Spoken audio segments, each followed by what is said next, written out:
I'll give you a good example of this.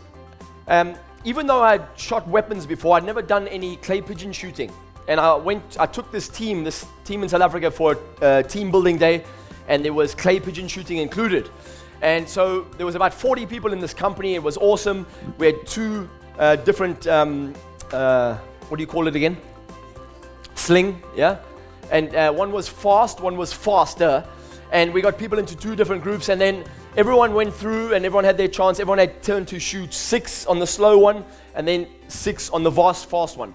And then when everyone was over, I'd been watching the instructor the whole time, right? Obviously having studied NLP, by this stage, I'd been watching the instructor, and I watched how he stood, and I watched how he breathed, I watched how he held the weapon, how much pressure he put on the trigger, everything. And then I asked myself, I wonder what he believes about his ability to shoot. And then all I did was I replicated that when it was my turn.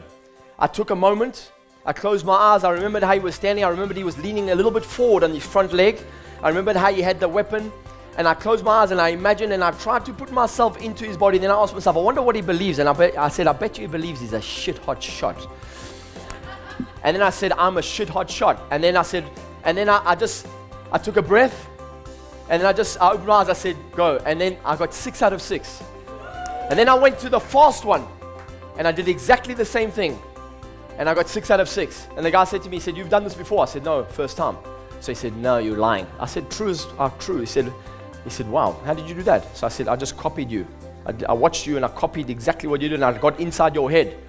I imagined what you were doing. And he was gobsmacked. I mean, this is like a farmer from South Africa, right? He was like, Yara, my bro. He said, that stuff is dangerous, man.